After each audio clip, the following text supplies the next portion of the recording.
The idea of working together in flow without meetings is so exciting to me to talk about for the next 30 minutes. And the fact that I was able to get here is so life changing. I can't even describe it. And I think it's important because for somebody like me, uh, who can come up with the creative idea as an entrepreneur, who'll do whatever it takes to get things moving, that will innovate. I won't copy people. I'll go my own way. I'll figure it out as I go and take advantage of opportunities as they come up, build partnerships with people. That's always easy for me. I know it's hard for some. It's easy for me. And do the business development, build the relate. I can go on and on and on. Start building structures, dive into new technologies. I've never had a problem with any of that. What's hard is finishing. And finishing and specialization is my sparring partner. So finishing and specialization means, how do I find experts? How do I find people who know the specific niches of things that I need? And the way I've always done it is I find people and I ask them what they want. I understand what they want, and then I help them figure out how to get it within the confines of my business. So I get what I need from them by helping them get what they want for themselves. Now, that's not reciprocity at all. I got my vision, they got their vision, the shared desire comes together, and I can't tell them what to do because that never works, but I can leverage their expertise and talent in a way that works for both of us. Now, that method seems harder, but it actually isn't.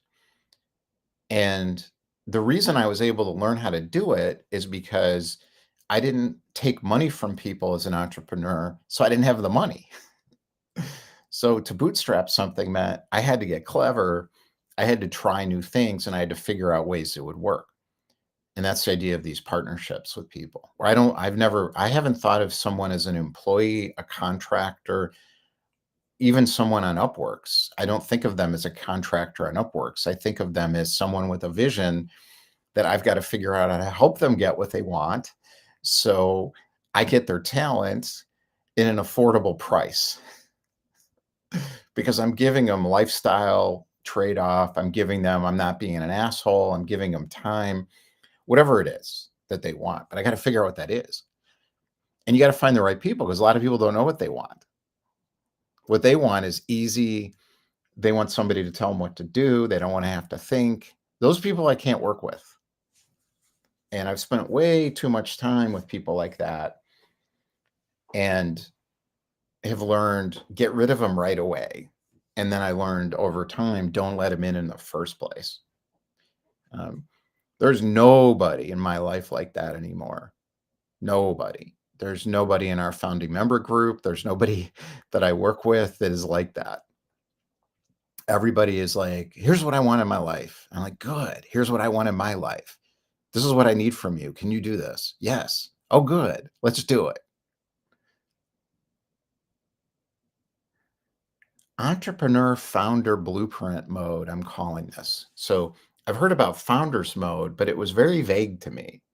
So it came out in Silicon Valley. Brian Chesky from Airbnb is talking about founders mode. And I'm thinking, there's nothing there except the big idea. But what does this mean for me personally? And I thought, founders mode blueprint. And I'm like, I'm already doing this. I've been doing it since I was in my 20s, founders mode blueprint. I'm like, what is this? And part of founders mode is knowing your own way, how flow works, and not meeting all the time. And it surprised me how deeply I have to stay involved in everything, but no longer have to do things that I shouldn't be doing and don't want to be doing. And that's because of flow. And What's happening is, and this is what Brian Chesky got right, is that management gurus are teaching entrepreneurs how to run companies. That's not going to work. It's impossible because they don't even understand entrepreneurs. If you are a management best practices person, you don't know anything about entrepreneurship because there aren't any best practices for entrepreneurs. There's create your own thing. That's not a best practice because it can't be repeated. No one can repeat it because it's original. So by definition, it's impossible.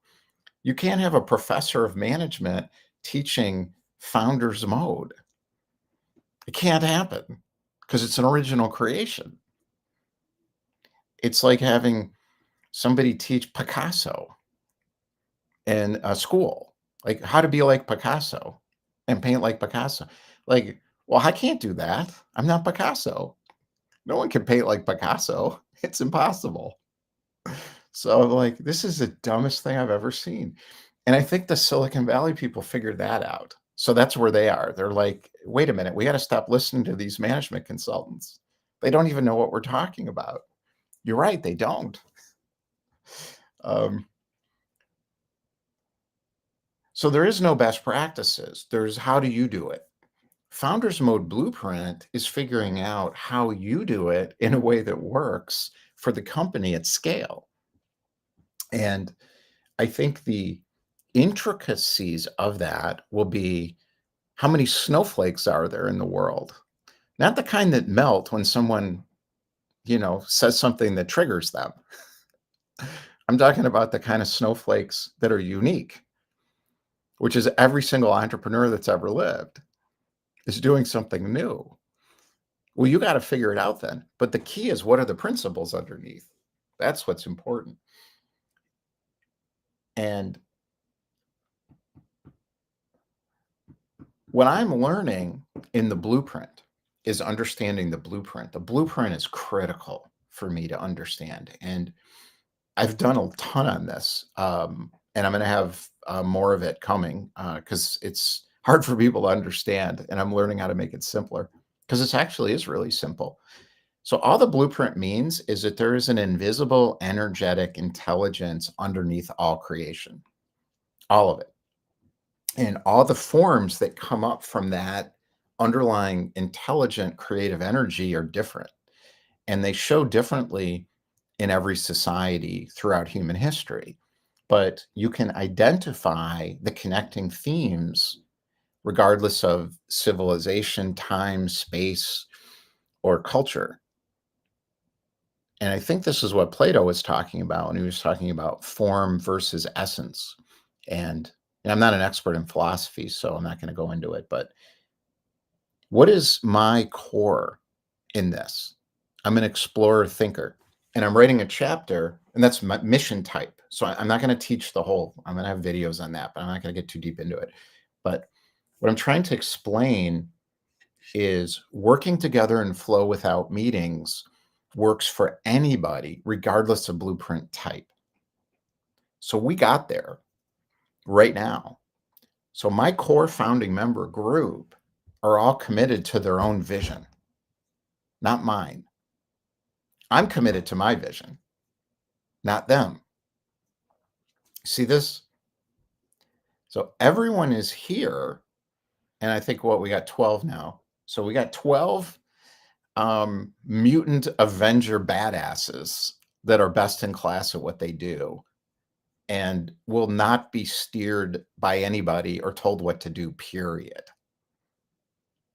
So think about people like that. Every single person in our founding member group is like that. Otherwise, I wouldn't have let them in. Original entrepreneurs. That's what they are. So why would I need to tell them what to do? It doesn't make any sense. And then I learned you don't have to tell anybody what to do. It's not necessary. It's ignorant management thinking. You have to tell people what to do. So what I have to do is allow them to come together in a form that works for me with my vision. So my job is to lead it by not telling people what to do or doing things that are outside of my zones of expertise unless there's a problem. And then I got to dive in. And I think Brian Chesky noticed that too. So with founders mode, with his idea of founders mode is you can't disengage, but what you don't do is do it. But you can't disengage because you're the steward of the big vision. It's your vision, not theirs. I don't have to explain my vision even. What I need to have is they have to understand their own vision in relation to it. And then we create what I call a shared desire, which is everyone wants to have whatever the hell they want. So you want freedom? I got that for you. You want satisfaction? I can help with that. You want happiness? I can help with that. You don't want to compromise anything? I can help with that too. What do you need? What do you need? What else do you need? You need money? I got a platform to help you make money. You want to join as a founding member? What else do you need? And we work it out. And then I'm like, well, and they're like, well, what do you need from me? I said, I need an hour of your time every week to show up. What else? Tell me when you can't come. That's it. What else can I get from you? Is my next question. How much more time can you spend on this? Some are like none, and others are a lot every day. And I'm like, good, you're in charge of this now. You're in charge of that. You're in charge of this. You're in charge of this. I'm out. But am I? I have to pay attention. That's the key. So founder mode blueprint means knowing your blueprint, who you are, and knowing what you don't know. You can't do it otherwise. And the vision has to be formed enough, not just in your imagination. There's got to be enough that's already taken form in the world that other people can understand, sort of. But if you get the right people, they'll understand more than you realize because they have their own vision and they're attracted to yours because it helps them get what they want. I'm like, okay, good. So we get that out of the way. Now the challenge is right people. And that was a problem. So I had some people originally that were the wrong people. And when they told me, I was like, oh no, now what am I going to do? And it was fine. It actually turned out to be perfect. And I'm like, we've been together for a year and you're out? Yes, I don't feel this is a fit. Oh, all right. Well, I'll find somebody else. And I did. And it worked even better than that. It was, I found all the right people and it's all come together. Now, if somebody leaves now, I'd just be surprised, but it'll be fine because someone else will show up that's the right person. This is hard. This is the work. What is the work? The work is knowing what your issue is. Mine is around control in this context. I have lots of issues, but one of the ones here is about control. Is I don't want you to mess up my vision because I want my company to be the way I want it to be. So, but unlike a Picasso, I'm not a specialist. So I've got to have other people involved or it won't work. Now I could have a small business and, maybe get 30, 40, 50 grand a month or 100 grand a month, like a coaching practice or something in group programs. And I'm like, but I don't want to do that. I don't want to be a coach. I'm an entrepreneur. I've got a vision in my mind about a new way to do business for entrepreneurs so they can have a better experience as I see all these jobs collapsing. Because I'm like, good luck finding a career in the next 5 years. There aren't going to be any. You better find your own way. This is what I've been doing my whole life. I'm like, you're going to have to start to wake up and realize with this new chip Google's got, even if you're a software programmer, you're a genius, you're going to have trouble unless you create your own reality. You create your own business, you create your own. Well, this is what I've got, a platform to help do that because I know how to do it because I've always had to do it since I was a kid. And it's like, oh, that's useful, but I can't do this myself. I can't finish it. The technology is too complex and the product too. So you think about product delivery. So think about yourself in this context. Can you deliver your product yourself? Some people can because they have a coaching mentality or they're a service provider and they just want to do the work. That's not me. That's not me. If you can just deliver it yourself, what you want to get to is the point where you can say no to clients and you're making so much money from the clients that want to be with you that it's fine. But I'm not like that. I wanted to make a dent in the universe. I call it a matrix firmware update. I'm doing my software update, so I can work on the firmware update right now. And if I'm going to make a dent in the matrix with a firmware update, I'm not doing that by myself. It's not going to work because I don't have all the skills. So that's why we have these founding members. So I'm looking at what I know how to do, and I'm looking at what they know how to do, and seeing how it all comes together for people who need to figure themselves out quick, because what's being sold right now doesn't work. And more people are realizing, they're like, oh, I thought if I became popular on social media, I'd make all this money. And I'm like, do you realize the person that sold you that program is not making that much money? And at the very top of that hierarchy, they're talking 8 to 10 million a year. And I'm like, that's it? At the top of the hierarchy, the number is not even over a billion or 10 billion or 20 billion, like Silicon Valley people online. And I'm like, that's it? You made 10 million doing this and you're the number one person in the entire ecosystem. That is a terrible business model because most people won't even get to 10 grand a month consistently. And then what happens then? What happens when it collapses? Because it's going to, because everything does. Markets always shift. So it's not a good business model. It doesn't make any sense to me. How do you find your own way? Well, that's the answer. I can't help people find their own way. They have to find that. I can provide an environment where people can find their own way, though. That I know how to do because I'm an entrepreneur. I can think in an original way and create something new.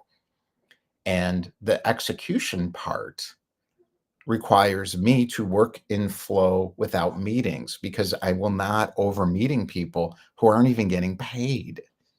What they're getting is an opportunity to be part of something that helps them get what they want for their own vision. So for me to go to these people and say, hey, we need to meet every week right now because I need you to come and meet, is not going to work. Working together in flow without meetings works when you know who you are and they know who they are and why they're there. And I know why I'm here. And if something falls apart, someone else will show up because it's not their time and it's not right. And I'm finding the opposite is happening. It's people are stepping up and starting to tell me what to do. And I'm like, thank God. Because that part I'm terrible at. Not specifically, but with technology, with Jesse Storch showing up. I'm like, this is the smartest technology person I've ever met. Because he understands why it exists. Most technology people are expert in the technology and want to talk about the technology. He is expert in explaining it to his mother. And I'm like, that's expertise. If you really understand something, you can explain it to anybody without using any jargon at all. And he stepped up and he's helping with this technology to finish it. That's a huge thing. Brian Muka, today in our More Money Now session, they did the 8 weeks, how to write your book one chapter at a time, Matt Harms. I'm co-teaching that too. And I wasn't there yesterday because of a family thing. And he said today in our More Money Now room, he said, I'm glad you weren't there. And I'm like, uh-oh.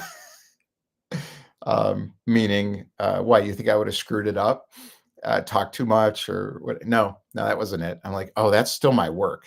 I've still got to work on that inadequacy.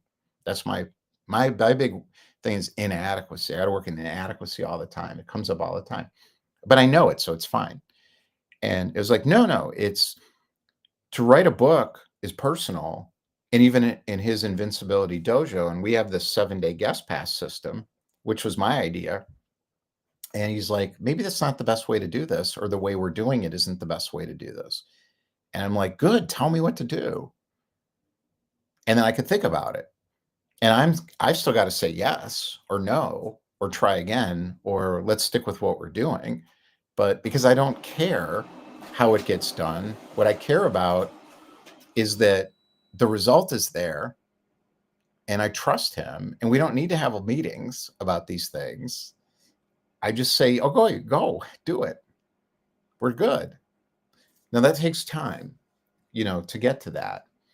Um, I realized that I know with my More Money Now approach how to help people figure out their company in the market, figure out the connect strategies, understand the principles around being an original, doing something new in a way that works for you, that feels right all the time and leads towards product market fit. I know how to do that.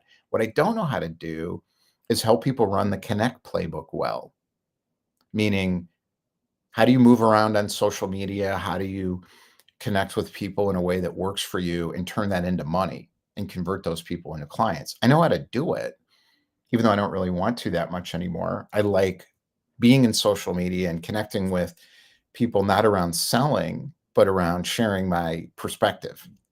I love doing that. I like being an outlaw in that, but without trying to make people feel bad. That's my dance, which is challenging, but I love doing it. It's fun. But I don't want to teach other people the intricacies of that. Darren Gibb does, and he's great at it. And he's doing this thing on a Monday, content conversion session, and he had his first one this week. And I went in with Brian, and I'm like, I don't have to do that anymore. This is imposter syndrome relief. So imposter syndrome for me, I realized, is when I'm doing things that I'm not well suited to do, and I'm pretending because I feel like I have to. And then I feel like I don't get this, but I'm telling somebody else I'm not serving them well. That's imposter syndrome. And I'm like, well, I don't want to live with imposter syndrome. I got rid of it. I don't want to come. It started coming back. I'm like, I'm not going to teach you how to make money on social media. I'm going to give you a social media playbook, and I'm going to get you 70% of the way there. That's not good enough. Not to make money. Darren Gibb will get you all the way there because that's what he does, and he's great at it. When I learned he'd made cold calls for a year, I was like, oh, I had no idea. I did that. I sold insurance door to door for a year all over the city of Chicago and all the ethnic neighborhoods. That's tough. I know what that is. I made cold calls for years on the phone, selling into big corporate. Also really tough. I know what that is. And when I know somebody can do that and learn to like it, I know they know what they're doing. And then he's applying it onto social media. That's huge. And he was mentored by somebody, Richard Moore, who I trust and know well too. And I was in Richard's pilot program years ago. With Darren was in it, I think, as well. And I'm like, I don't have a natural talent for that. I don't want to do it. I know how to do it. I've done it. I've succeeded at doing it. I don't want to do it. I don't want to teach it. I want to provide a playbook for it and have Darren in the room every week doing his session. Now, I'm just showing you examples here. Same with what I'm seeing with Judy Kane. Now, I'm not going to go through everybody in our group, but you can go to the events page and see this. But with Judy, I asked her to run Family Matters First yesterday because I'm like, why would I do that? I could. And Family Matters First is about talking about your family, which could be, I want a divorce, or it could be, I want my marriage to be better, or it could be, I'd like to have a family now, or it could be, I want to work more and my family's in the way. How do I deal with that? Or I want to work less so I can be with my family. Judy can facilitate that in a way I can't. Why would I do it? Because there's no Judy. That gets into imposter syndrome for me because everything must be excellent.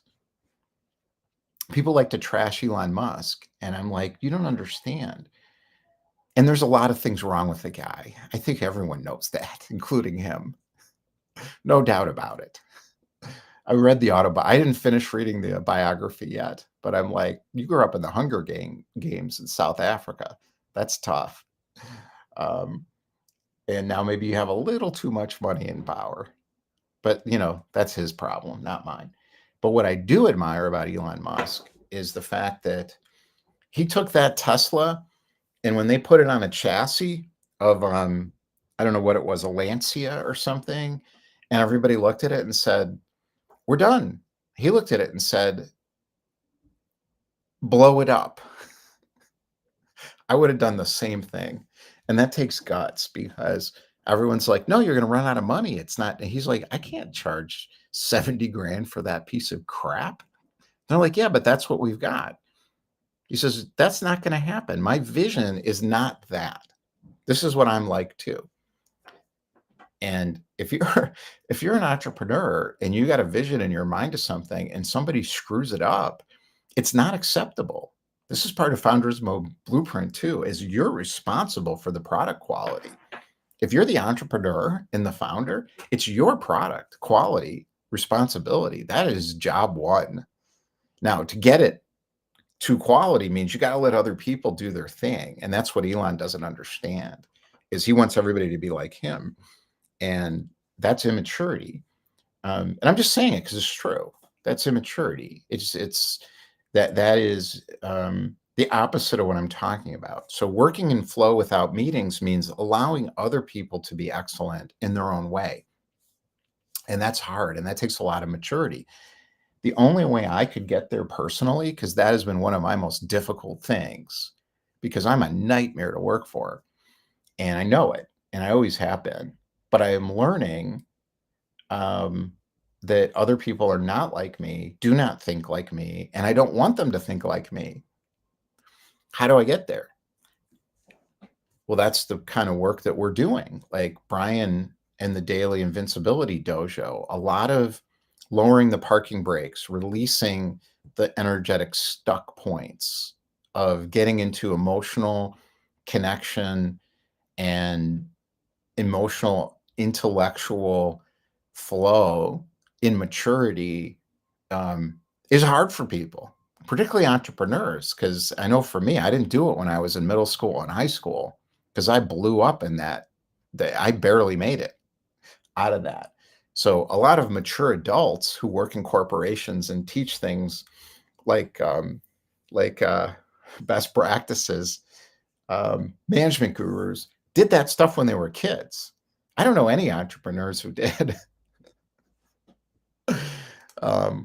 My life's an action adventure movie with a lot of car crashes. The Rise of Liberation Mechanics is the book I'm writing about this because that's what it is. And people like us don't end up forming best practices and teaching in institutions. It's not going to happen because we're going to break everything. And if you let us in, we're going to say what we think. Now, some institutions want that. So they are open to new thinking, meaning it's new thinking every day. Because entrepreneur vision thinking is artistic. It's the same thing. It's the same. There's only one creative energy source. There isn't 15 of them. There's one. And we're tapped into it. And the recognition of that is the key to this because that is Founders Mode Blueprint in execution and action.